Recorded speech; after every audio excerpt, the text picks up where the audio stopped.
नमस्कार, मैं पंडित संजय घिल्डियाल शास्त्री स्वागत करता हूं एक और नए वीडियो में। आज एक ऐसे विषय पे बात करते हैं जिस विषय के बारे में बहुत से लोग जो है अनजान हैं। लोग क्या करते हैं कि हर दीपावली में नई मूर्ति ले आई, कहीं तीर्थ में जाते हैं वहाँ से घर में नई मूर्ति ले आते हैं। कई लोगों के घरों में देखते हैं हम जो है दुनिया भर की उन्होंने मूर्तियां रखी हुई हैं, टेबल पे मूर्तियां, अलमारी में मूर्तियां, भगवान की मूर्तियां, और उनकी कोई सेवा नहीं करते, कुछ नहीं करते। सुंदर दिखने के लिए, सजाने के लिए मूर्तियां ले आते हैं। भगवान की जो मूर्तियां हैं वो घर को सजाने के लिए नहीं होती, वो भगवान की सेवा करने के लिए होती है। परमात्मा की हम किस प्रकार से सेवा कर सकें उसके लिए घर में मूर्ति रखते हैं। लेकिन मूर्ति भी बहुत ज़्यादा एक तो घर में रखनी नहीं चाहिए। मूर्ति जो है उसका एक प्रमाण है, मूर्ति बहुत बड़ी बड़ी घर में रखनी नहीं चाहिए, बहुत ज़्यादा रखनी नहीं चाहिए। और जो भी हम मूर्ति रखें घर में वो बार बार बदलनी नहीं चाहिए, क्योंकि मंत्र जितना पुराना होगा, आप मंत्र को जितना ज़्यादा से ज़्यादा जप कर सको एक मंत्र को, उतना मंत्र सिद्ध होता है। कोई भी मंत्र आप बोलते हो तो उस मंत्र को यदि आप बार बार रिपीट कर रहे हो 1 साल 2 साल 10 साल जीवन भर, तो वो सिद्ध होता है।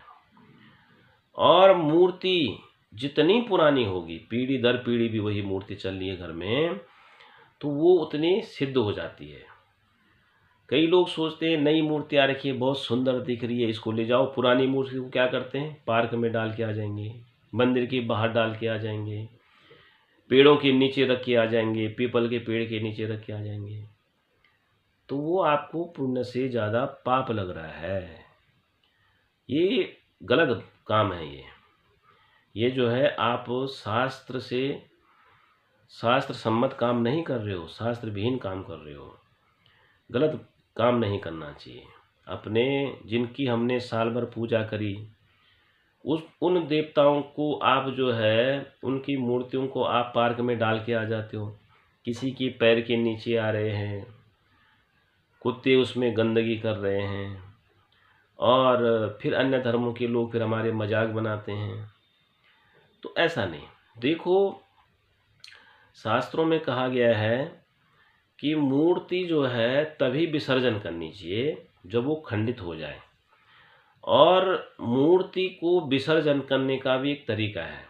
देखो, मूर्ति, कोई भी पूजा पाठ यज्ञ अनुष्ठान हमारे शास्त्रों ने ऐसे बताया है कि जिससे प्रकृति भी खराब न हो, प्रकृति की रक्षा भी हो, प्रकृति जो है उसमें जो है हमेशा सकारात्मक ऊर्जा बनी रहे, इस प्रकार की व्यवस्था बनाई।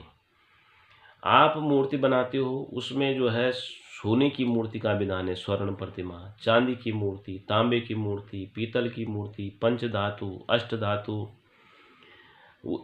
और नहीं तो पत्थर की मूर्ति बनाओ, नहीं तो जो है मिट्टी की मूर्ति बनाओ, नहीं तो जो है देसी गाय की गोबर की मूर्ति। ये मूर्ति का विधान है। अब वो मूर्ति को आप जो है, यदि वो मूर्ति खंडित हो जाती है, उसको आप नदी में डालते भी हो तो नदी कोई दूषित नहीं होगी। ये जो मूर्तियां मैंने आपको बताई, यदि सोने की मूर्ति खंडित हो गई, अब सोने को तो खैर कौन विसर्जन करेगा, लेकिन जो यदि कोई सोने की मूर्ति को नदी में डाल भी देता है तो नदी कोई खराब नहीं होगी, बल्कि उसमें और पौष्टिक तत्व उसमें जल में बन जाएंगे। चांदी को, तांबे की मूर्ति को, पीतल की मूर्ति को, धातुओं की मूर्ति को यदि आप नदी में डाल देते हो, नदी किसी भी प्रकार से दूषित नहीं होगी। पत्थर की मूर्ति को भी आपने नदी में डाल दिया तो उससे नदी दूषित नहीं होगी, क्योंकि नदी में तो पत्थर हैं ही। मिट्टी की मूर्ति को भी आपने नदी में डाल दिया तो उससे भी नदी दूषित नहीं होगी, क्योंकि मिट्टी तो है ही उसके अंदर। और यदि गाय के गोबर को भी आपने, गाय के गोबर से बनी हुई मूर्ति को भी आपने उसमें डाल दिया तो उससे भी नदी दूषित नहीं होगी, बल्कि वो किनारे लग करके खाद बन जाता है। तो ये है मूर्ति। आजकल क्या करते हैं, पीओपी की मूर्ति ले आएंगे।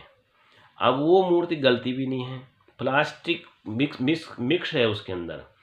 प्लास्टिक की मूर्ति का कहीं वर्णन नहीं है, उसकी पूजा नहीं करनी चाहिए। उसको ले आएंगे घर में, बहुत सुंदर लग रही है। वो चाइनीज मूर्ति ले आएंगे जो कि वहाँ क्या करते हैं, गाय की हड्डियों को गला करके जानवर की हड्डियों से जो है वो मूर्तियाँ तैयार कर लेते हैं। तो वो मूर्तियाँ घर में नहीं लानी चाहिए। उससे जो है घर में जो सकारात्मक ऊर्जा की जगह जो है नकारात्मक ऊर्जा बन जाती है। और हथेली भर, ये हथेली है, इससे बड़ी मूर्ति घर में रखनी नहीं चाहिए। ये जो है आप बड़ी बड़ी मूर्तियाँ ले आओ। कई लोग क्या करते हैं, लड्डू गोपाल जी की मूर्ति ले आए घर में। अब देखा देखी में बड़ी बड़ी मूर्ति ले आए घर में कि जी हम उनकी सेवा करेंगे। सेवा के नाम पे क्या कर रहे हैं, पाखंड कर रहे हैं। सेवा के नाम पे अधर्म का काम कर रहे हैं, गलती से ही सही, लेकिन जो है शास्त्र सम्मत काम नहीं कर रहे हैं। शास्त्रों में जो प्रमाणिक बातें उसको नहीं कर रहे हैं, गलत बातें कर रहे हैं। टोकरी में उठाएंगे ठाकुर जी को और चल दिए साहब शादी में। हमें जिस टेबल में खाना खा रहे हैं उसी में ठाकुर जी को रखा हुआ है। ट्रेन में ले जा रहे हैं, बसों में ले जा रहे हैं, यहाँ ले जा रहे हो, तो ऐसा नहीं करना है। मूर्ति का एक विधान है कि आप घर में रखना है तो लक्ष्मी गणेश जी की मूर्ति रख लीजिए। एक आध कोई आपके इष्ट हैं जिनको आप हृदय से मानते हो, उनकी मूर्ति रख लीजिए। तो उसी मूर्ति की आप बारंबार बारंबार पूजा अर्चना सेवा करते रहिए। तो धीरे धीरे धीरे वो जो मूर्ति होती है, जितनी आप वहाँ पर जब तब हवन साधन भजन करोगे, ये उस मूर्ति के अंदर जो है कहते हैं प्राण आते हैं, भगवान की वो ऊर्जा आ जाती है उसके अंदर। अब साल भर पूजा करी, जब तक उसमें कुछ ऊर्जा बनती है तब तक हम उसको बाहर डाल देते हैं, तो फायदा क्या हुआ। इसीलिए उन मूर्तियों को आप घर में रखिए। घर को सजाना है तो कोई अन्य चीज़ों से सजा लीजिए। आप दुनिया भर की नाना प्रकार की वस्तुएं आती हैं सजाने के लिए, उनसे सजाइए, भगवान की मूर्ति को नहीं, भगवान की मूर्ति से नहीं। तो ये सब चीज़ें जो है जानकारी होनी चाहिए कि जिससे हमारी प्रकृति का भी नुकसान न हो और जिससे हमारी धर्म का भी नुकसान न हो, धर्म का कोई मखौल न उड़ाए, हमारी मूर्तियां जो है खराब जगह में न डालें। कभी खंडित हो जाती है मूर्तियां तो उसको जो है लाल कपड़े में बांध करके और ले जाइए, गंगा जी में ले जाइए, वहाँ पर जा कर के कपड़ा खोल करके आराम से विसर्जन कर दीजिए। तो ये है, ऐसा नहीं कि कहीं भी डाल दो, कहीं भी डाल दो, पार्क के किनारे डाल दो, कहीं भी, ऐसा नहीं है। तो इसलिए जो है इन बातों का हमेशा ध्यान रखें। ऐसे ही शास्त्र से सम्मत बातें जानने के लिए आप हमारे चैनल से जुड़े रहें। जय श्री राम।